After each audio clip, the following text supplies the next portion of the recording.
apa sih yang bisa kita note gitu Mas dari keterlibatan media sosial dalam pemilu sebelumnya Mas Rino? Modus-modus konten di dalam pemilu tuh macem-macem. Salah satu yang dari tahun 2018 saya ikuti itu apa yang kita sebut dengan ada Facebook. Oke, mana Facebook? Ini yang kuning. Kok bisa kuning Mas Facebookmu? Ya karena kalau buat di internal kan kita beta testing selalu ya. Oh, jadi wow. takutnya kalau ada fitur, ada bug itu lebih cepat terdeteksi. Oh wow, itu cuma dimiliki oleh orang yang bekerja di situ ya.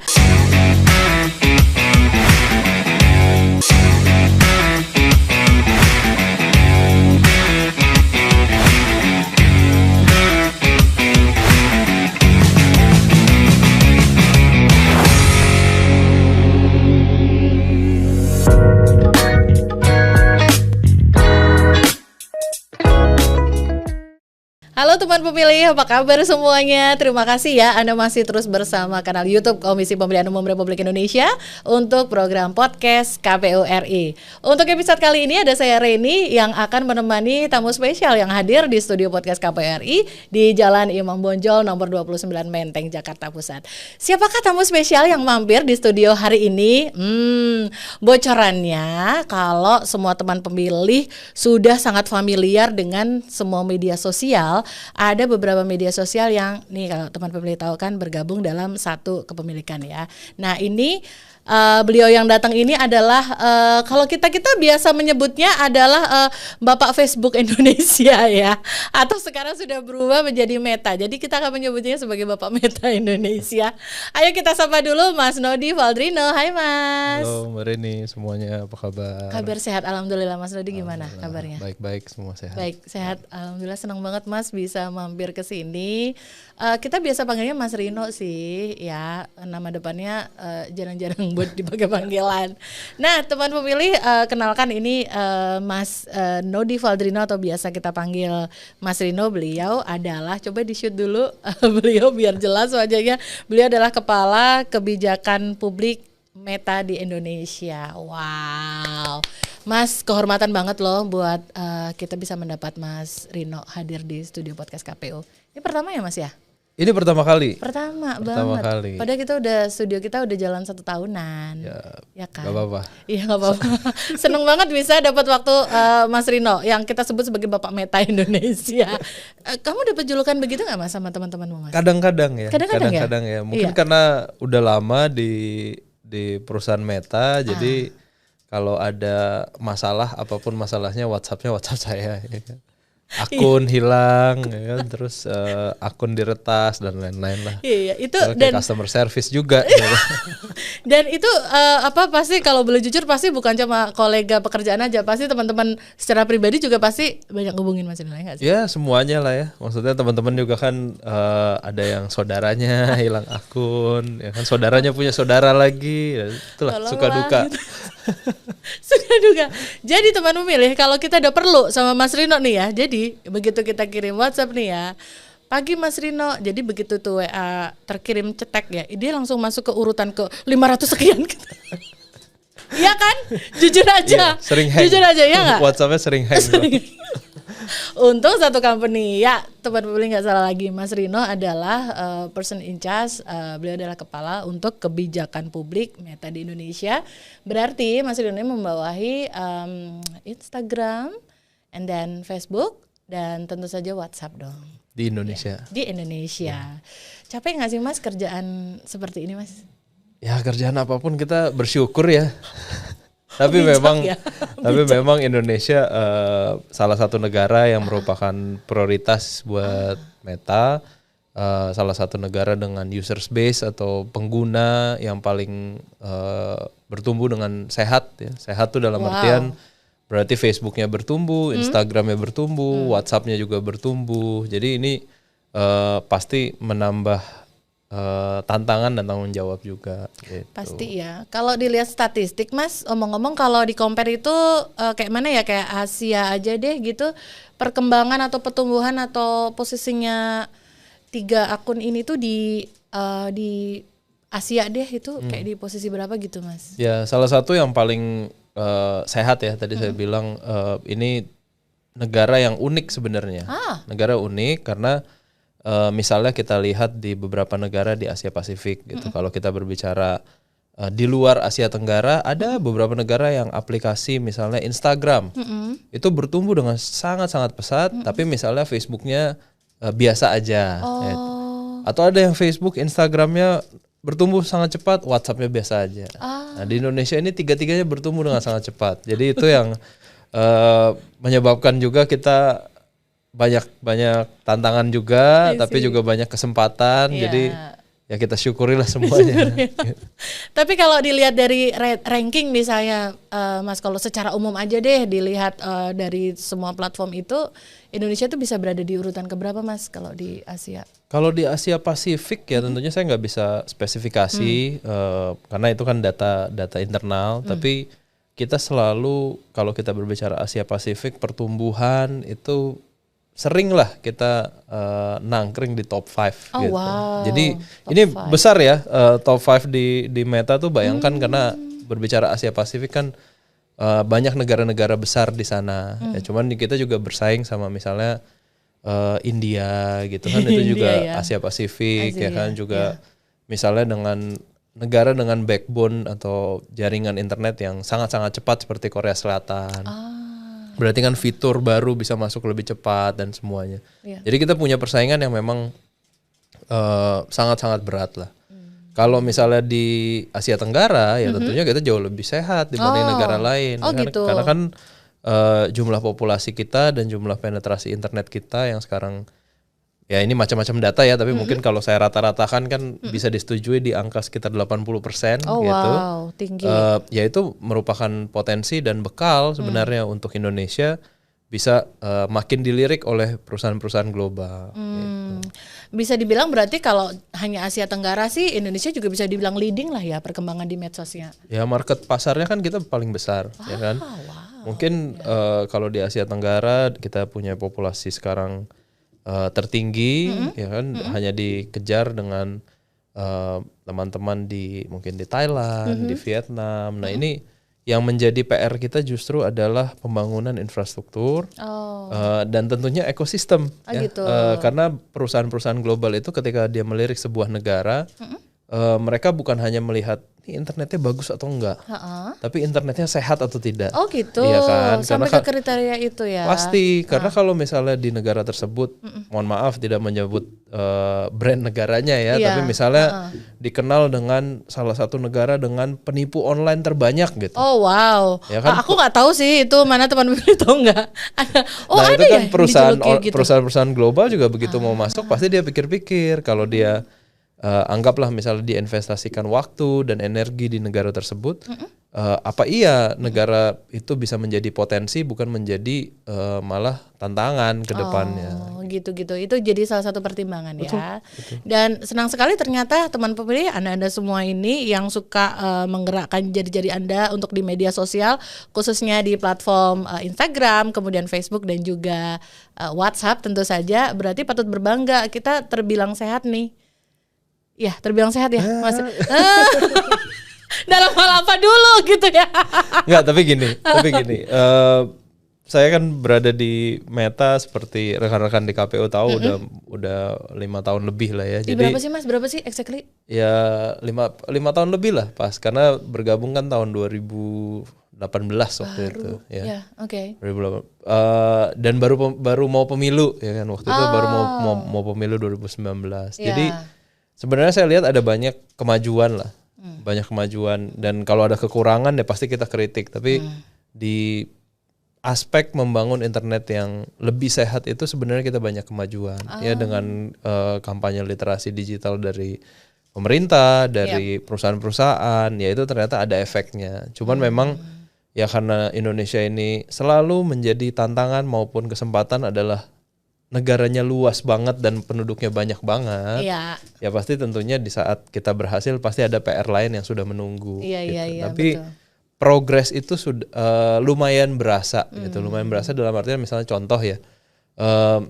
Saat ini banyak masyarakat online atau ya yang biasa kita sebut netizen itu sekarang lebih galak dalam memeriksa fakta. Oh gitu. Jadi kalau ada foto-foto yang ini penglihatan kita dari ini aja ya, dari kasat platform. mata ya. Oke, kasat mata ya. Belum ada data ininya soalnya, belum ada data numeriknya gitu statistik. Oke. Tapi yang saya lihat ada satu budaya di mana kalau ada sebuah misalnya foto yang dirasa kayaknya nggak mungkin foto ini bisa kejadian gitu. Misalnya Presiden Amerika Serikat Barack Obama lagi makan cendol di Pasar Tanah Abang gitu. Nah itu kan sekarang dengan the emergence of AI juga artificial intelligence itu kan mudah dibuat yang sangat realistis. Iya. Nah tapi foto-foto seperti itu atau video-video seperti itu sekarang banyak netizen yang kalau melihat di platform dia daripada langsung menyebarkan.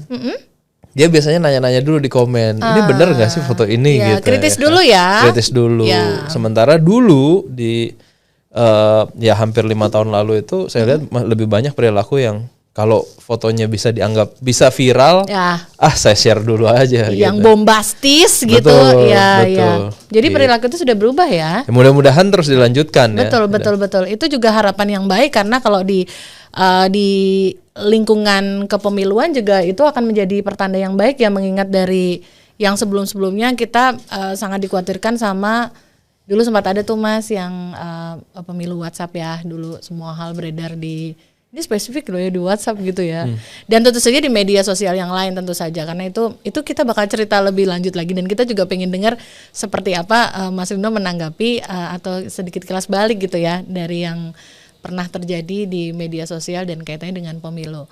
Nah sebelum itu kita perlu nih Mas Rino untuk ngingetin lagi ke teman pemilih, kenapa penting banget untuk kita mendengar dari Mas Rino sebagai salah seorang kita bisa bilang pakar di media sosial, pelaku. Sebagian besar pemilih kita untuk pemilu serentak 2024 itu adalah pemilih muda. Yang kalau dari persentasenya itu hampir 60% itu terdiri dari milenial dan juga Gen Z. Nah itu adalah generasi-generasi yang memang sangat aktif menggunakan media sosial kan. Nah melihat kecenderungan yang seperti itu, artinya media sosial itu akan menjadi salah satu platform atau sarana atau media yang akan sangat dilirik untuk dipergunakan khususnya oleh KPU atau penyelenggara pemilu lainnya untuk menyosialisasikan atau menyebarluaskan informasi kepemiluan sampai sejelas-jelasnya kepada masyarakat. Kalau dari Meta sendiri menanggapi kondisi yang seperti ini menuju 2024 kayak mana Mas Rino? Deg-degan kali ya. Maksud sih apa ya gitu ya. Ya maksudnya gini, saya sih menanggapinya dan saya rasa teman-teman di perusahaan juga senang gitu kalau kita bisa menjadi salah satu platform di mana diskusi tentang demokrasi itu berlangsung gitu. Nah tentunya sama seperti konten-konten yang lainnya, konten-konten pemilu nih bisa dibilang kan istimewa ya. Istimewa dalam artian kalau ada satu konten yang viral, itu viralnya luar biasa cepat. Ya kan, dan ada isu yang berkembang di masyarakat pasti dibicarakan oleh banyak sekali netizen kita, ya kan, dan itu sudah menjadi sebuah fakta gitu. Nah, sehingga begitu kita melihat angka pemilih pemula ini yang kemarin dikeluarkan ya oleh rekan-rekan penyelenggara sampai ke hampir 60% itu, ya itu pasti salah satu sisi kita semangat untuk membangun, berarti platform kita mungkin akan jadi salah satu platform go-to platform gitu ya untuk diskusi demokrasi. Tapi juga dengan fakta itu ya tentunya tanggung jawabnya lebih gede lagi gitu ya, karena teman-teman ini juga dan ini mungkin yang penting, teman-teman pemilih pemula itu perlu mendapatkan banyak sekali atau mendapatkan informasi-informasi terbaru lah tentang kepemiluan. Itu yang paling penting dulu gitu. Nah harapannya apalagi rekan-rekan penyelenggara pemilu, KPU nih salah satu yang akunnya saya ikuti selama 5 tahun terakhir kan ya, dari zaman 2018 sampai sekarang, dan dengan suka dukanya juga pasti di tim KPU menyosialisasikan konten-konten pemilu kan tidak mudah gitu. Jadi itu juga kita apresiasi bahwa penyelenggara pemilu di Indonesia itu aktif dalam mensosialisasikan minimal informasi-informasi dasar tentang pemilu ya. Dan ini yang mungkin teman-teman perlu kita catat bersama bahwa modus-modus konten di dalam pemilu tuh macam-macam. salah satu yang dari tahun 2018 saya ikuti itu apa yang kita sebut dengan voter suppression. Voter suppression ini anggapannya apa ya? Mengganggu hak pilih gitu ya. Mengganggu hak pilih ini bisa macam-macam, Mbak Reni. Jadi yang paling mendasar adalah misalnya ada sebuah oknum atau seorang oknum yang merasa kalau di TPS saya yang milih lebih sedikit, maka kemungkinan saya menang lebih tinggi. Oh gitu. Nah, terus caranya gimana? Caranya misalnya dia bikin konten dulu, saya ingat ya, konten pemilunya tanggalnya salah, terus disebarkan. Oh gitu. Ya, waktu itu kan tanggal berapa tuh? 17 April ya. 17 April dibikin 15 April atau 16 April. Nah, konten-konten seperti ini kalau kita yang berada di Jabodetabek dan sekitarnya, apalagi yang di area Menteng mungkin kebal ya dengan konten seperti ini. Tapi mental gitu. Iya, tapi kalau berbicara misalnya saudara-saudara kita yang berada di daerah-daerah yang mungkin nggak setiap hari kayak kita scrolling Instagram bisa 3-4 jam, tapi mereka melihat media sosial dan mengakses internet secukupnya gitu. Nah, untuk mereka ini ada efeknya gitu. Jadi ketika mereka melihat konten tersebut, anggapannya nih di hari misalnya tanggal 16 April mereka datang. Mereka datang ke TPS, tahu TPS-nya kan belum buka. Belum masih dong. Besok. Akhirnya di besokannya mereka nggak datang lagi dan mereka tidak menyalurkan hak pilih mereka. Jadi itu betapa pentingnya sosialisasi informasi-informasi yang penting oleh penyelenggara, dan itu kita apresiasi lah mengikuti penyelenggara pemilu di Indonesia tuh sangat aktif dan sangat terorganisir lah sosial medianya. Ya betul. Dan wow, ternyata teman pemilih kita diingatkan kembali betapa ngefeknya ya informasi yang misleading seperti itu bisa impactnya bisa luar biasa sekali kalau untuk ragam pemilih yang berada di situasi yang berbeda. Betul sekali buat kita teman pemilih yang terbiasa nih meng-cross check atau mencari tahu, menggali lebih dalam, misalkan dari sosial media ada kabar begini, benar nggak? Coba cari pakai hashtagnya misalnya. Oh enggak kok, itu nggak benar. Tapi bayangkan yang memang tidak punya banyak akses untuk bisa mengkonfirmasi informasi ya, luar biasa impactnya. Teman pemilih, kita nanti akan mendengar lebih banyak lagi dari Mas Rino, khususnya bagaimana Meta, di dalamnya ada Instagram, Facebook, dan juga WhatsApp, bagaimana akan menghadapi untuk kesiapan pemilu 2024 nanti, dan peran apa yang ingin mereka ambil. Jangan kemana-mana ya, tetap di podcast KPU RI, hanya di kanal YouTube Komisi Pemilihan Umum Republik Indonesia.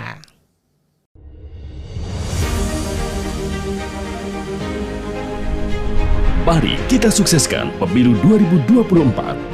Dengan datang ke TPS pada tanggal 14 Februari 2024, suara kita menentukan masa depan bangsa. Demokrasi memberikan ruang kepada masyarakat untuk bebas berpendapat. Menumbuhkan sikap kritis adalah bagian dari pendidikan politik masyarakat. Demokrasi sejatinya adalah persaingan sekaligus berjalan beriringan sesama anak bangsa. Mari kita berpartisipasi, jangan golput. Gunakan hak suara kita dalam pemilu 2024. Karena udah didaftar ya nyoblos lah. Nyoblos dong. Jangan golput. Jangan golput. Jangan golput ya. Gunakan hak pilih kamu, jangan golput ya. Jangan golput, gunakan hak pilih Anda. Terima kasih ya teman pemilih, Anda masih bersama kami di podcast KPU RI hanya di kanal YouTube Komisi Pemilihan Umum Republik Indonesia.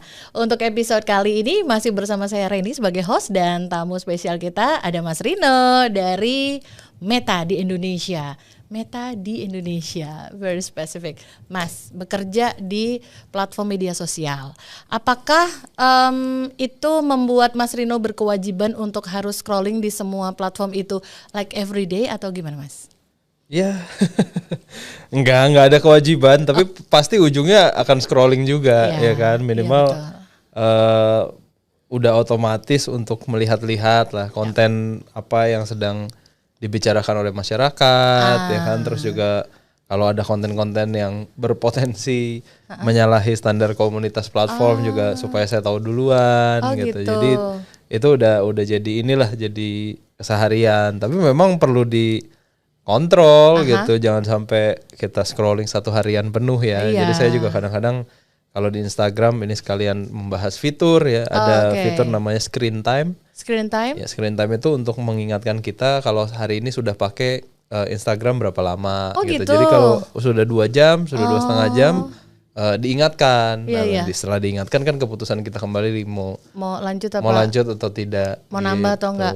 Kayak mama ya fitur itu ya? Iya benar. Kayak orang tua ya, Kak udah sekian jam loh gitu. Iya. Karena semua orang memang harus tetap diingatkan. Iya betul itu kan demi kebaikan ya, betul. Nah kalau nasihat terbaik Mas Rino buat teman pemilih yang saat ini lagi nonton, kalau scrolling terbaik di media sosial nih, anggap sekarang di Instagram, kemudian di WhatsApp sih like udah percakapan hari-hari ya, nggak usah dibahas.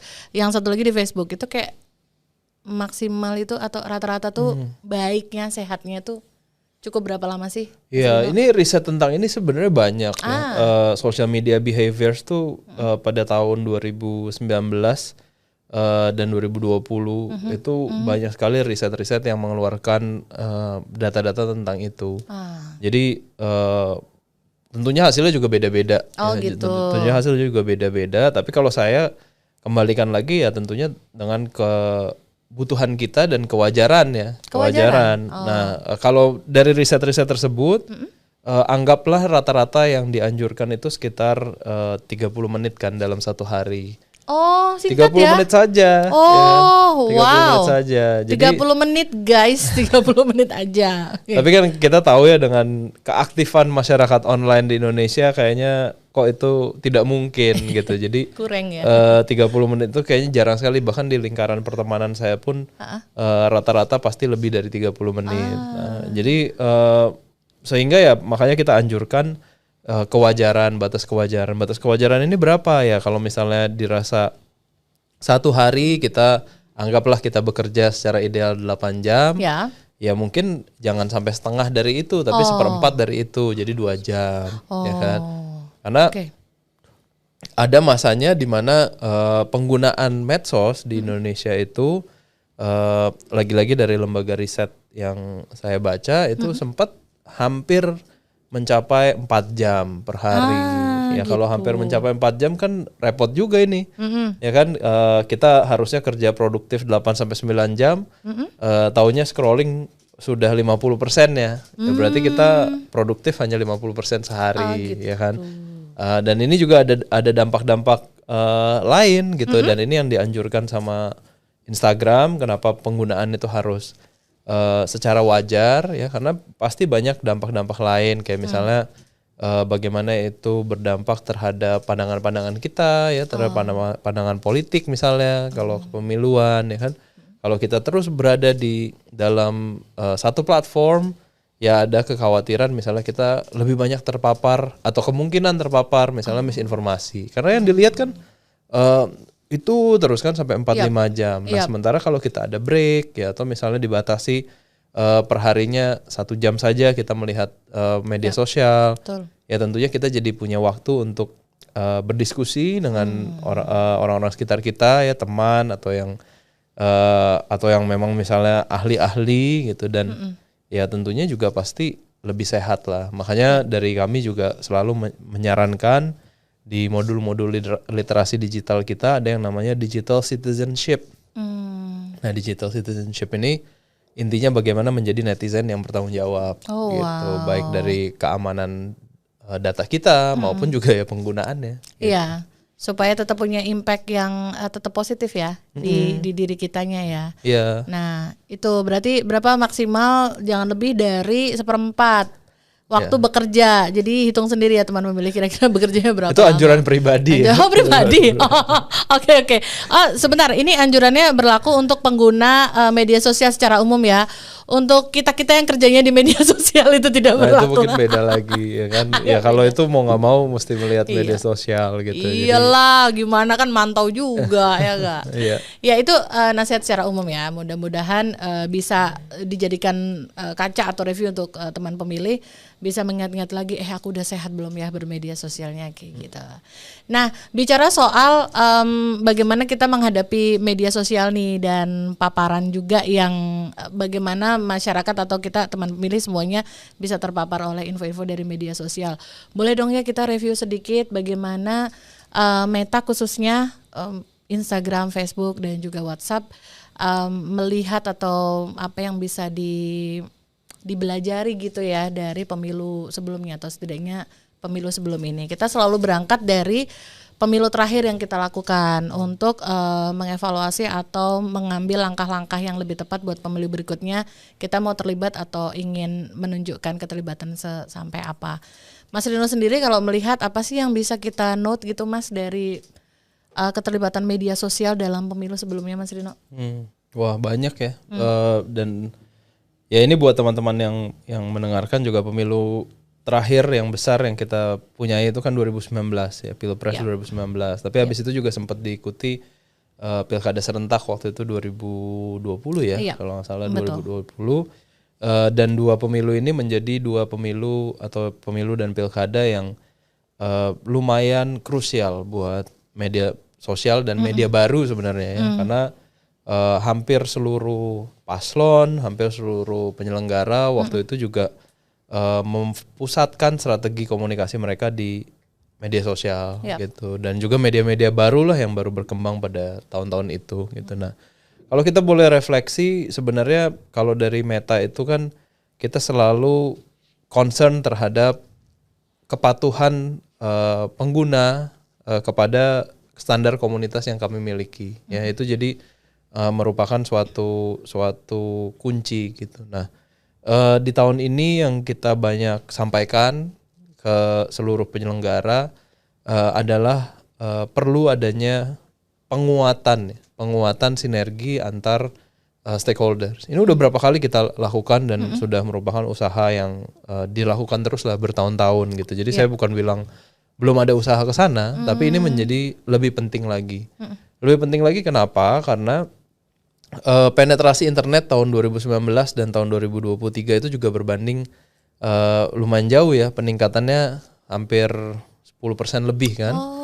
Nah 10% lebih itu kalau kita lihatnya dari skala jumlah populasi masyarakat Indonesia itu kan udah mungkin 20-30 juta orang yang akhirnya terkoneksi dengan internet selama 5 tahun terakhir. Gitu. Nah itu menjadi salah satu aspek penting kenapa penguatan sinergi antar lembaga itu akan menjadi kunci. Kenapa kunci? Karena pada dasarnya para lembaga inilah yang akan memegang peranan paling penting untuk secara aktif memastikan pemilu kita di media digital dan media lainnya juga itu berjalan dengan aman. Ya kan?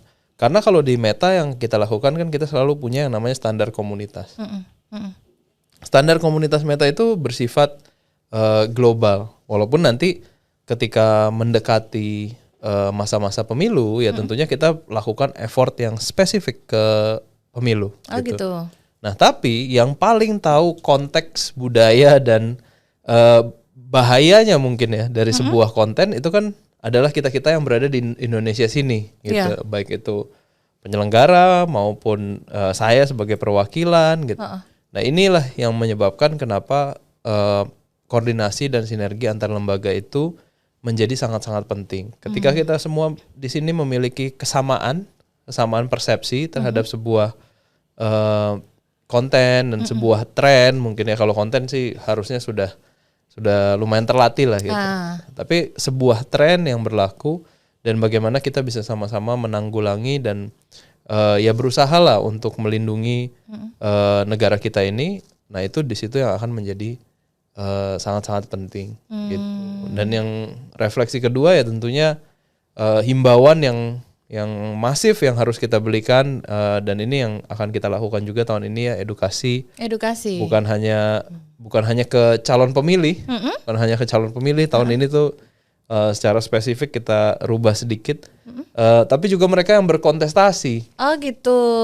Ya kan banyak. Ya mudah-mudahan kalau pemilihnya banyak yang pemilih pemula, saya berharapnya sih calegnya juga banyak yang caleg pemula ya. Tapi kan caleg pemula. Ya? Nah coba tuh caleg pemula ini kan maksudnya bukan caleg pemula dalam sisi substantif kan, tapi dia caleg-caleg yang muda gitu kan. Jadi kita juga fresh. Nah tapi teman-teman yang berkontestasi ini penting untuk kita sama-sama meningkatkan edukasi. Karena teman-teman lah yang akan nantinya mengatur ritme dan tempo isu yang beredar di masyarakat gitu ya. Banyak rekan-rekan saya yang baru menjadi caleg misalnya, itu langsung media sosialnya kan nambah tuh followersnya ya kan, sehingga kalau salah-salah posting ya mohon maaf misalnya menyebabkan keributan gitu, itu kan kegaduhan, itu kan kita nggak mau. Makanya tahun ini yang kita mau coba lakukan berbeda dari sisi Meta adalah bukan hanya memberikan edukasi kepada calon pemilih maupun pengguna dari platform Meta, tapi juga teman-teman kita yang ikut kontestasi. Gitu. Iya betul. Jadi ada 2 refleksi itu ya, yang dari Meta berharap bisa lebih dikuatkan lagi gitu ya, Mas ya, betul. Kalau kita mendengar akhir-akhir ini, kalau teman pemilih juga kebetulan punya interest dalam update berita-berita kepemiluan, banyak banget Mas, tidak hanya penyelenggara, tapi khususnya itu para pegiat media sosial yang aktif banget meneriakan atau menyerukan pre-banking. Jadi semacam upaya-upaya untuk mengedukasi masyarakat. Jadi sebelum terkena paparan hoax atau disinformasi, udah dikasih vaksin dulu nih sama info-info kepemiluan yang benar gitu. Ini apakah Meta sebagai pemilik platform juga punya interest juga dalam hal pre-banking ini, dan bagaimana mensinergiskan dengan teman-teman pegiat media tuh Mas Rino? Pre-banking ya namanya. Bagus tuh. Jadi biasanya kan kita ngomongnya debunking. Debunking itu berarti kan kalau sudah kejadian. Baru di-handle, dihadapin ya. Kalau ini sekarang ada pre-banking. Bagus. Berarti preventif ya sifatnya. Nah, kalau kami ya mudah-mudahan juga akan coba membantu di bidang itu.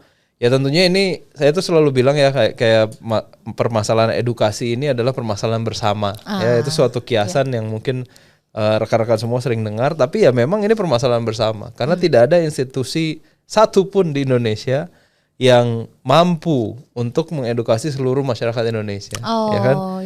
Baik KPU, baik Meta yang udah besar-besar lah penyelenggara, kan platform media sosial, teman-teman di Kominfo, di yang lain.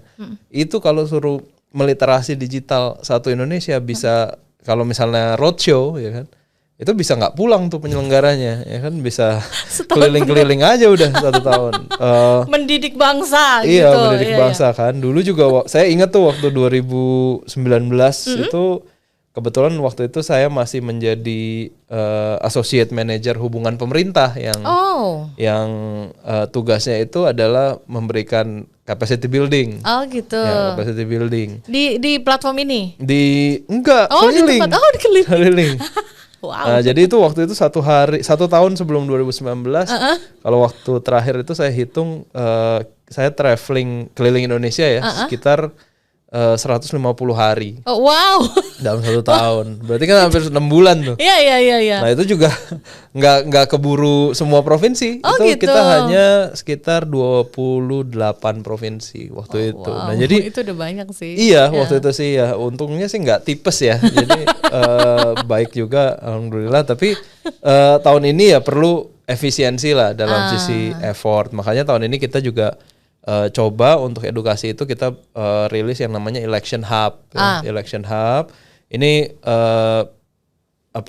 seperti website ya. Jadi kalau misalnya perlu pertanyaan tentang bagaimana menggunakan iklan, bagaimana menggunakan media sosial, standar komunitas, itu sudah bisa diakses gitu. Nah, ini diaksesnya lewat indonesia.fb.com.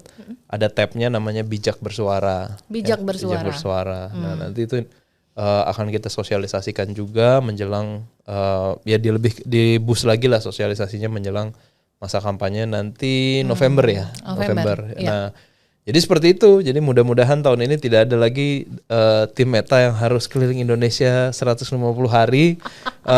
Tapi kita coba efisiensikan karena memang masyarakat kita sekarang masyarakat digital. Jadi mudah-mudahan sudah bisa menerima info-info dan mudah-mudahan bisa tadi meraih apa yang namanya pre-banking gitu. Ini informasi benarnya atau informasi validnya kita coba sediakan sebanyak-banyaknya ya kan. dan mudah-mudahan ini mencapai tujuan pre-banking tersebut. Karena sebenarnya misinformasi itu kadang-kadang terjadi bukan karena ada misinformasi, tapi karena ada absen dari valid information. Oh ya kan? gitu. Kita kadang-kadang masyarakat kita bisa percaya sama berita-berita yang mungkin tidak valid, ya karena mereka tidak dapat akses ke berita yang valid. Nah, jadi bagaimana juga kita naikkan effort untuk masyarakat tuh memiliki akses ke informasi-informasi yang valid. Ya tentunya kalau dari Meta ya sesuai dengan tanggung jawab kami sebagai penyelenggara platform. Ya, jadi itu bisa diakses sudah di Bijak Bersuara tadi. Dan itu apakah sudah berjalan itu Mas Rino? Yang election hub-nya itu? Iya, sudah ya. Jadi kalau udah bisa live dan udah ada beberapa modul yang kita rilis di sana. Oh gitu. Dan itu mungkin nanti bisa juga jadi pembelajaran ya. Dan mudah-mudahan nanti menjelang pemilu akan lebih banyak lagi modul-modul yang kita rilis di sana. Oh gitu. Itu apakah dipromot juga di media sosial di bawah Meta atau memang baru di web aja tuh? Kayak maksudnya ada button-buttonnya gitu nggak? Ya nanti mungkin akan dipromot juga ya, tapi sekarang masih di website aja lah. Oh masih di website dulu. Iya. Promote via WhatsApp pribadi. WhatsApp pribadi, wah itu dari teman ke teman ya berarti ya. Ya betul, berarti memang Meta sudah mengambil langkah untuk bisa mengambil peran dalam pemilu 2024 nanti. Seperti kita ketahui bersama, tadi dengan banyaknya memang pemilih pemula yang secara statistik itu ada di dalam generasi yang banyak mengakses media sosial. Kita juga bisa mengabarkan kepada teman pemilih bahwa untuk kampanye paslon dan juga para parpol peserta pemilu nanti itu dalam peraturan KPU itu sudah ditambahkan ketentuan tentang berkampanye di media sosial. Nah itu salah satunya kan seperti platform yang ada di bawah pimpinan Mas Rino ini juga akan turut terlibat nih, kayak misalkan hal baru ketika pemilu 5 tahun yang lalu itu Mas Rino untuk setiap paslon atau parpol yang menjadi peserta pemilu itu boleh mendaftarkan 10 akun per platform. Sekarang berubah menjadi 20 akun per platform gitu. Udah fix tuh gitu. Dan nanti teman pemilih juga boleh kok mengunjungi media sosial KPU atau laman resmi KPU untuk mengetahui ketentuan-ketentuan berkampanye. Salah satunya melalui media sosial itu ketentuannya apa aja. Jadi nanti bisa ikut bantu apa bahasanya boleh dibilang mengawasi nggak sih? Ya atau melihat lah ya. Untuk melihat para peserta pemilu ini apakah sudah sesuai nih dengan ketentuan tentang cara-cara berkampanye di media sosialnya. Ini kalau menghadapi ketentuan baru tersebut tuh kayak dari Instagram atau Facebook gitu kayak ada ini nggak Mas, ada gimana nyikapinnya Mas, ada penambahan nih gitu? Ya pasti kita akan konsiderasi ya perubahan regulasi di Indonesia itu kan juga pasti memiliki dampak yang luas gitu. Nah seperti ini mungkin teman-teman di sini ada yang mikir dari 10 nambah jadi 20 emang bedanya apa gitu kan. Tapi ini tentu berbeda buat kami dan buat rekan-rekan yang berkontestasi. Saya rasa ini top of mind ya karena dengar tadi regulasinya sudah dirubah. Ini merupakan kekhawatiran juga sebenarnya Mbak Reni gitu. Yang waktu itu kita sempat bahas dengan rekan-rekan di KPU juga waktu tahun 2019. Kalau misalnya dibatasi 10 ya kan, bagaimana kita misalnya bisa memastikan rekan-rekan yang berkontestasi itu hanya menggunakan 10 tersebut. Karena kritik yang masuk dan saran yang masuk ke kami waktu itu kami sampaikan juga ke KPU kan pasti semua merasa kurang, ya kan? Dan ini buat teman-teman pendengar, misalnya anggaplah ini kampanye Pilpres ya, ada akun pribadi, ada akun relawan, ada akun relawan 1, relawan 2, relawan 3 ya kan, relawan perempuan, relawan laki-laki, relawan muda dan lain-lain. Itu aja udah lebih dari 10. Jadi ketika dinaikkan jadi 20, saya rasa itu suatu hal yang baik. Namun juga sekarang harus berpikir, nah ini 20 nih banyak juga nih ya kan. Berarti misalnya satu partai politik dia mendaftarkan semuanya 20 atau satu paslon nanti pas Pilpres mendaftarkan 20, anggaplah minimal ada 40 akun ya kalau minimal misalnya 2 kontestan dalam Pilpres. Kalau lebih dari 2 kontestan berarti minimal 60 sampai 80 akun yang harus awasi gitu, yang harus mengikuti peraturan-peraturan yang berlaku. Ya tentunya ini jadi catatan ya kan, dan tentunya ini juga akan menjadi konsiderasi gitu, bagaimana kita bisa menjaga ekosistem media sosial nanti menjelang pemilu ya. Jadi secara pribadi saya rasa ini baik ya menjadi 20, karena memang banyak rekan-rekan yang berada di bidang politik waktu itu sarankan kurang gitu. Gitu. Tapi ya secara platform kami harus lebih bersiap lagi Iya. untuk memastikan yang akun-akun yang nantinya akan didaftarkan itu Iya. mematuhi baik itu standar komunitasnya Meta dan terlebih lagi ya peraturan yang berlaku dalam pemilu di Indonesia. Betul. Artinya perlu teman pemilih sadari dan juga pahami aja bahwa nanti akan diawasi oleh baik itu penyelenggara pemilu ataupun platform yang kita menjadi satu dalam gugus tugas. Itu adalah akun-akun yang memang didaftarkan secara resmi. Nanti teman pemilih bisa melihat tuh, kita akan umumkan nanti akun-akun media sosial setiap platform yang didaftarkan secara resmi kepada KPU sebagai akun-akun yang akan digunakan untuk berkampanye. Nah, tugas kita di gugus tugas berarti adalah mengawasi akun-akun yang didaftarkan ya. Nanti ada pertanyaan nih Mas Rino. Terus kalau akun di luar yang didaftarkan itu yang melakukan disinformasi terus gimana? Nah, ayo loh. Ya kalau di platform Meta kan saya boleh berbangga sedikit lah ya. Gimana tuh? Kami di sini kan udah punya pengalaman di pemilu-pemilu sebelumnya. Jadi mudah-mudahan dalam hal persiapan itu sudah lebih baik.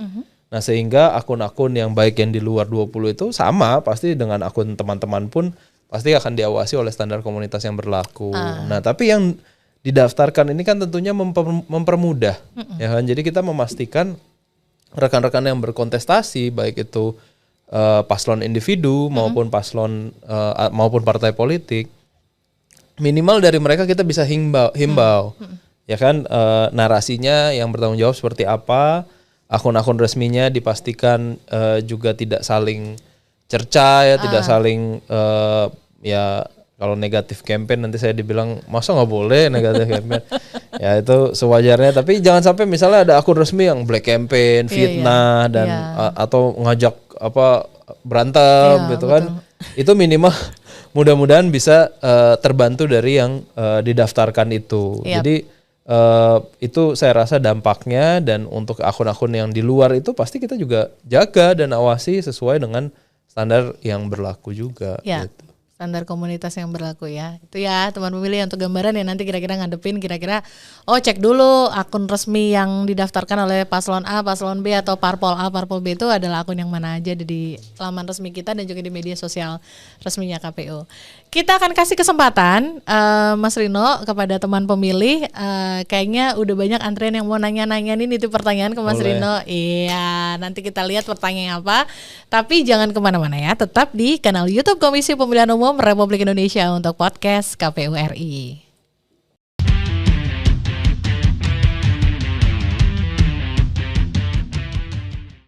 Fiona, kok kamu gitu sih Fiona? Apa sih? Please lah Fiona, kasih aku kesempatan satu kali lagi Fiona. Aku nggak mau. Udah ya, cukup. Kok gitu sih Fiona? Fiona, kok kamu gitu sih? Fiona, tunggu dulu Fiona. Aku mau ngasih sesuatu buat kamu nih. Kamu mau ngerayu aku pakai bunga ini? Bukan gitu Fiona, udah kamu pegang dulu. Ini hari spesial. Kamu gak usah khawatir tentang itu. Tahu, Kasih sayang aku tuh gitu, selalu ada masih kok untuk lama. kamu setiap saat. Aku juga mau ngasih tau ke kamu nih.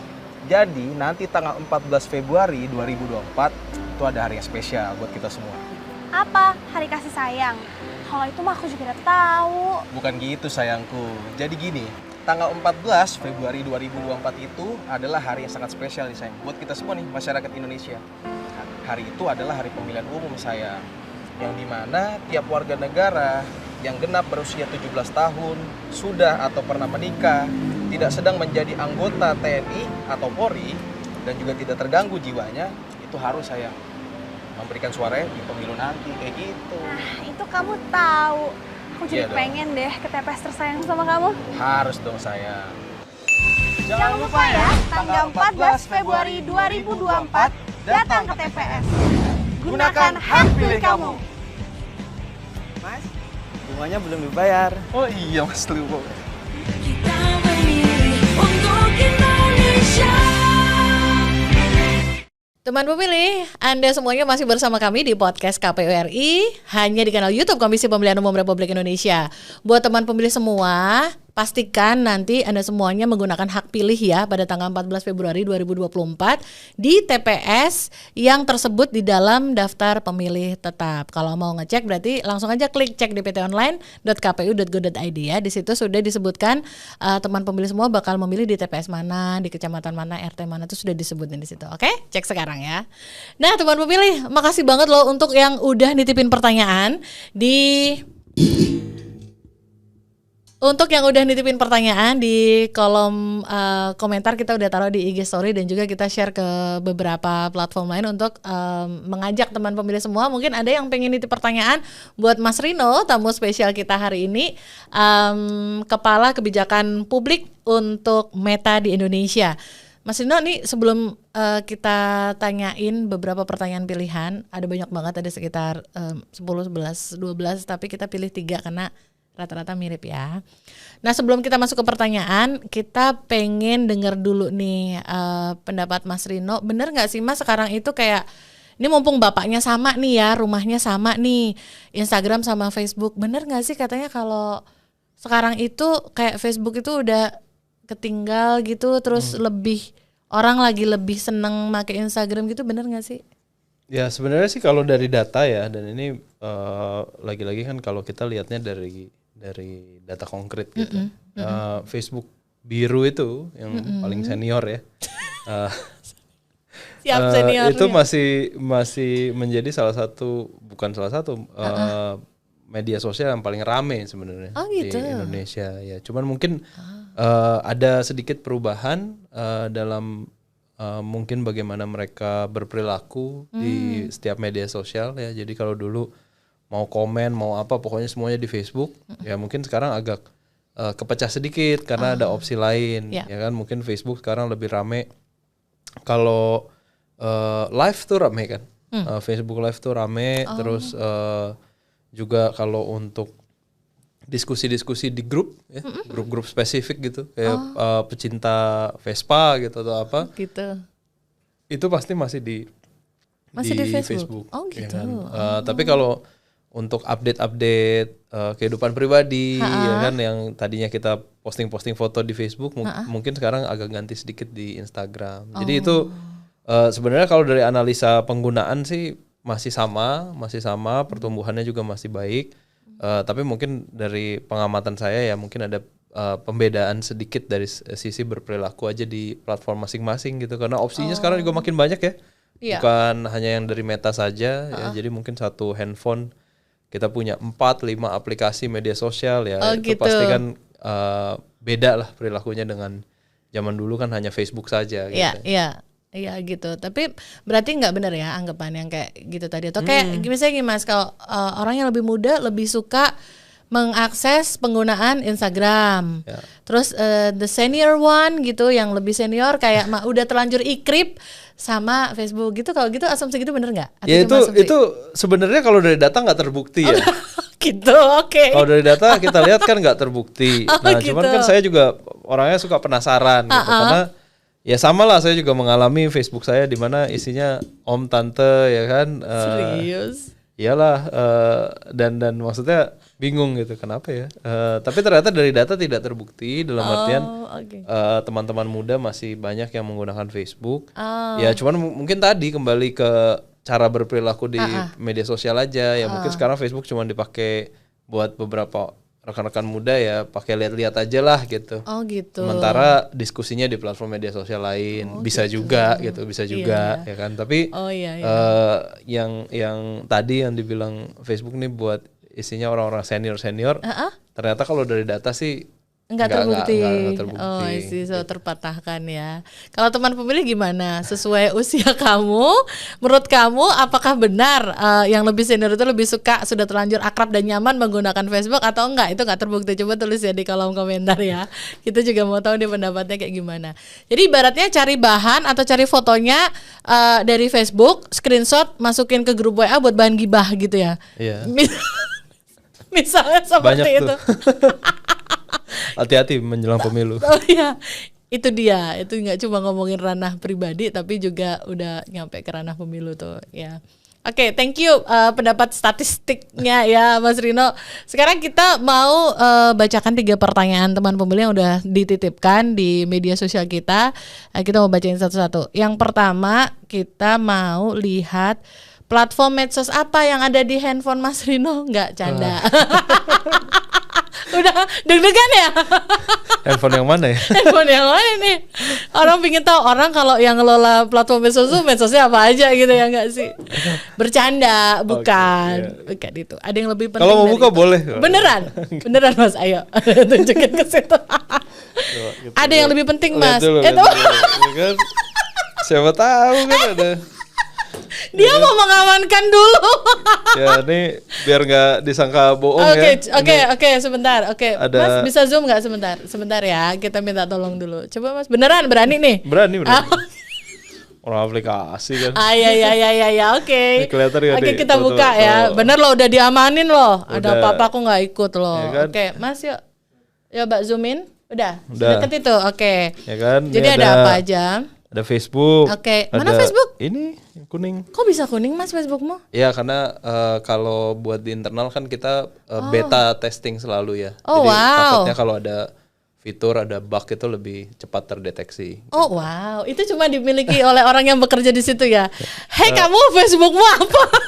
Biru apa? Ini gak ada istimewanya. Oh nggak ada. Cuman buat. Tapi yellow. Yang pasti pengawasan produk aja. Oh oke. Gitu. Tapi kita jadi tahu sebenarnya kita jadi tahu Mas ada Facebook kuning. Workplace tuh buat kami kerja itu juga sebuah aplikasi yang dimiliki Facebook. Ada Instagram, ada WhatsApp, ada Threads. Ada Thread, oke. Ya, jadi punya semua gitu. Jangan dibilang yang ngurusin Meta di Indonesia malah nggak punya. Ntar disangka nggak pakai produk. Nah, itu dia. Kan bahaya. Thank you loh Mas sudah berani menunjukkan layarnya di sini. Sudah terbukti ya kevalitannya ya berarti ya. Ya. Sekarang kita menuju ke pertanyaan yang lebih penting nih. Mas Rino, ada teman yang nanya nih. Kak Indra dari mana ya dia ya? Dari Sukabumi apa dari mana nih? Dia bertanya, dalam konteks pemilu 2024, bagaimana Meta akan mencegah penyebaran konten berbahaya atau seperti ujaran kebencian, pemalsuan informasi di platform milik Meta untuk menumbuhkan lingkungan online yang sehat? Mencegah loh Mas. Iya, mencegah ya. Ada kata-kata mencegah tuh agak berat sebenarnya. Berat ya? Ya, karena bukannya kami tidak mau, tapi sulit ya mencegah karena kan berarti mencegah niat seseorang. Hati gitu. seseorang. Hati seseorang. Jadi kita nggak tahu tuh, tidak ada AI yang bisa memprediksi Anda mau posting apa gitu kan sebelum Anda posting juga. Gitu. Jadi mungkin kalau di kami saya klarifikasi dulu mencegahnya tuh dalam artian sudah masuk dulu ke platform ya biasanya, tapi ini juga berlaku untuk beberapa tipe konten ya. Jadi ada konten-konten yang khususnya kayak misalnya iklan. Ya kalau iklan politik dia masuk ke platform, dia nggak langsung keluar. Jadi dia di review dulu. Nah, kalau misalnya iklan dinyatakan aman, ya tentunya boleh untuk running. Tapi kalau tidak ya dikembalikan ke penggunanya, ya kan. Video juga ada proses screening dulu, ya kan. Jadi kalau upload video biasanya kan ada progresnya tuh di atas. Kan beberapa detik doang Mas. Ya beberapa detik aja ya udah itu di screening dulu. Ya. Jadi ada proses di sana, tapi ya memang untuk konten-konten yang semasif di platform kami ya, yang berbicara satu hari itu kita terima sekitar 1 miliar konten Mbak Reni setiap hari ya. Jadi nggak mudah lah untuk kalau dibilang kata-katanya mencegah. Ya. Tapi kalau untuk menindak ya bisa. Ya kalau menindak konten sudah masuk. Ada beberapa kejadian yang kurang mengenakan, misalnya ya ada video live orang ngapain berantem dan lain-lain kan banyak yang aneh-aneh juga. Iya. Itu dalam hitungan detik ke menit itu udah langsung bisa ditindak dari platform kami gitu. Nah, ini penindakannya tentunya menggunakan tadi standar komunitas ya. Jadi ada penggabungan dua aspek yaitu moderasi konten secara manual yang dilakukan oleh manusia. Ya, ini berarti teman-teman kita sesama masyarakat Indonesia juga yang merupakan karyawan di Facebook yang memang tugasnya adalah melihat tren konten di Indonesia seperti apa. Jadi itu satu digabungkan dengan ya tentunya machine learning ya. Jadi pakai otomasi juga penting karena tadi jumlah konten kita 1 miliar satu hari. Jadi kalau sebanyak itu manusia semua ya dia matanya pasti sakit mata setiap hari kan. Perih, jadi ya? perih. Jadi kita sebisa mungkin apa yang bisa diautomasi gitu.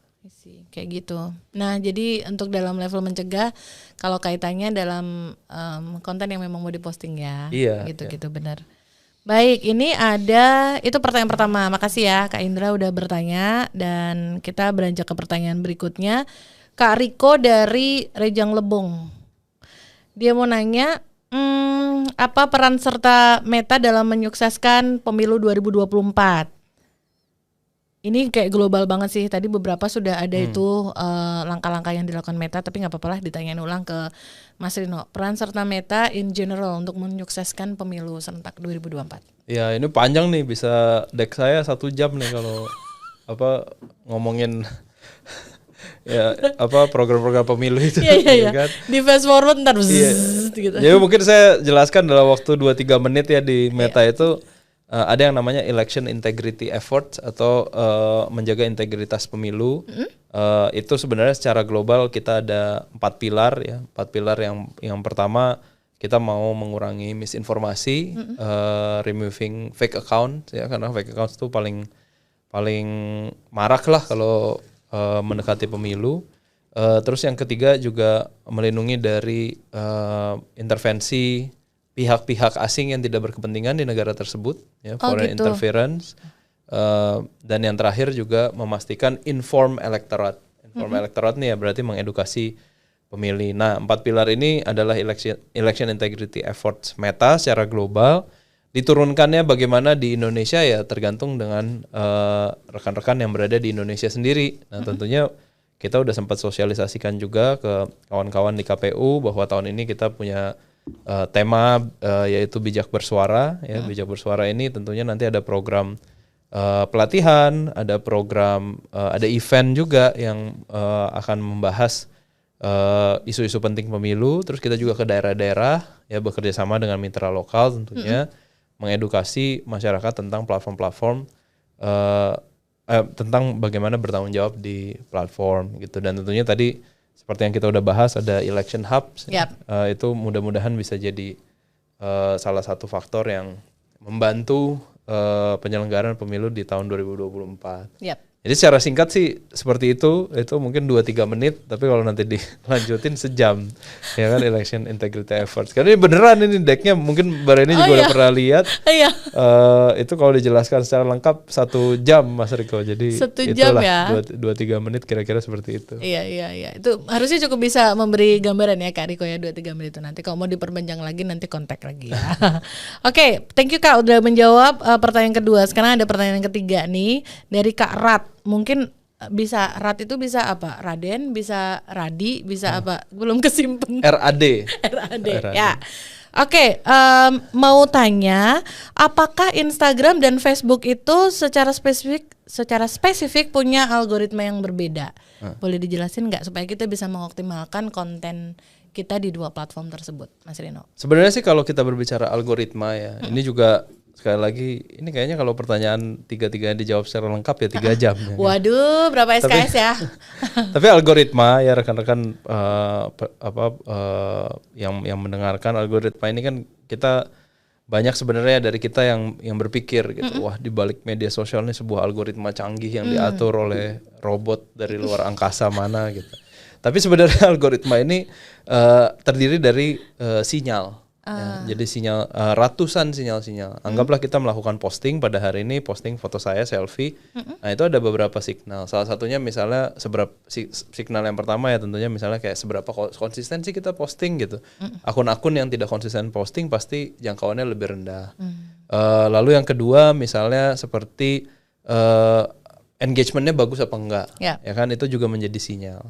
Nah sinyal-sinyal ini ratusan ditangkap oleh yang namanya algoritma. Kenapa algoritma ini perlu menangkap sinyal tersebut?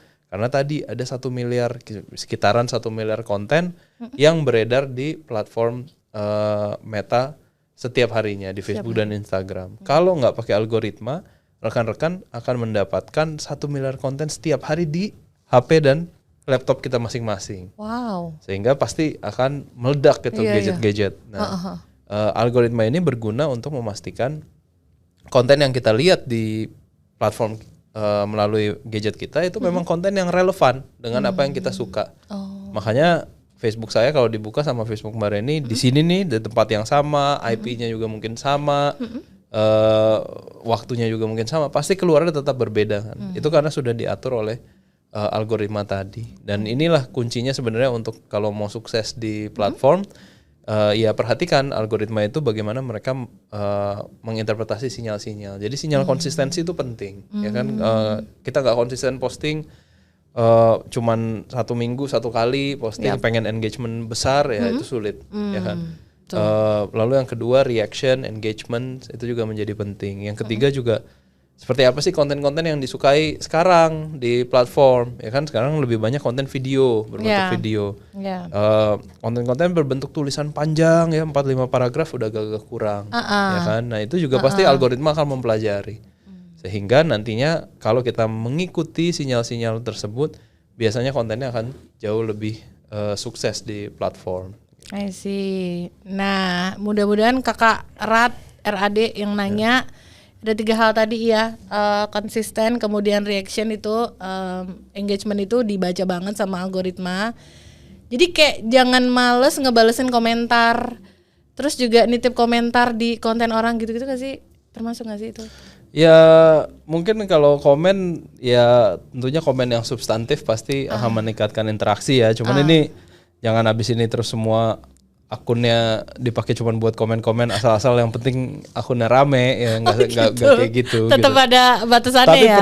Tapi perlu ya kayak misalnya teman-teman penyelenggara kan saya selalu anjurkan kalau KPU RI lagi posting ya KPU di daerah-daerah misalnya berinteraksi dengan postingan tersebut karena itu pasti akan juga meningkatkan interaksi antara akun. Betul itu dia.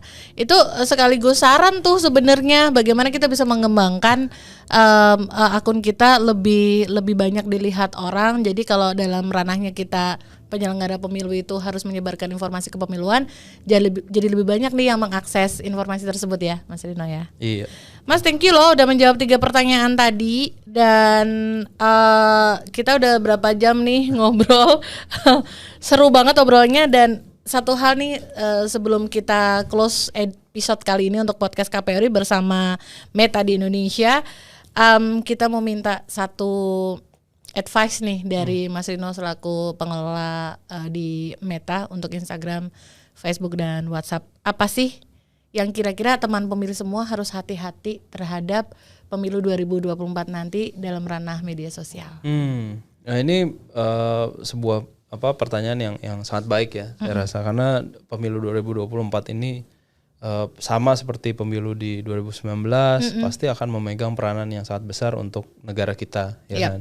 Jadi apa yang terrefleksi di media sosial saya rasa juga sedikit banyak akan merefleksikan apa yang terjadi di dunia nyata gitu. Sehingga kalau kita berdiskusi dengan sehat di media sosial, ya mudah-mudahan itu juga bisa membantu diskursus pemilu 2024 menjadi lebih sehat dan lebih konstruktif. Ya kan, saya juga sangat-sangat menyarankan pada rekan-rekan calon pemilih ya, berarti calon pemilih ini kita semua untuk selalu fokus terhadap diskusi-diskusi yang bermanfaat di media sosial ya, karena banyak sekali diskusi panjang lebar yang akhirnya mungkin malah saling cerca satu sama yang lain. Itu yang saya rasa kita semua harus berhati-hati ya, itu menaikkan tensi diskusi demokrasi kita, tapi tidak juga menaikkan manfaatnya, ya kan? Karena diskusinya berputar pada sebuah hal yang mungkin tidak substantif gitu dan tidak berkontribusi kepada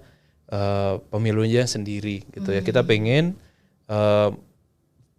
media sosial dan juga media-media digital di tahun 2024 menjadi salah satu platform untuk kita menjadi tempat informasi-informasi yang valid, menjadi tempat diskusi-diskusi yang sehat, dan juga menjadi tempat edukasi bagi seluruh masyarakat yang memperhatikan dan juga berpartisipasi dalam pemilu 2024. Amin, itu menyenangkan sekali. Harapan kami juga sebagai penyelenggara pemilu juga mudah-mudahan platform media sosial ini terkhusus dalam ranahnya Mas Rino adalah Facebook, Instagram, juga WhatsApp dapat menjadi media untuk lebih banyak menyebarkan informasi yang baik tentang pemilu, informasi yang benar tentang pemilu 2024 nanti. Makasih banget Mas Rino. Terima kasih rekan-rekan ya. KPU sudah diundang. Iya, sama-sama. Always a pleasure untuk ada di gedung KPU. Dengan senang hati. Dan ini senang sekali pertama kalinya bisa ikut podcast. Sukses selalu semua.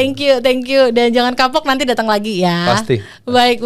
Mas Rino, terima kasih banyak. Sukses selalu, sehat selalu, dan pasti ditunggu selalu dukungannya untuk terus menyebarkan informasi baik tentang kepemiluan untuk pemilu 2024. Teman pemilih juga terima kasih banyak loh sudah setia dengerin dan juga menyimak obrolan kami bersama tamu spesial untuk podcast episode kali ini, yaitu Mas Nodi Valdrido atau Mas Rino, Kepala Kebijakan Publik untuk Meta di Indonesia.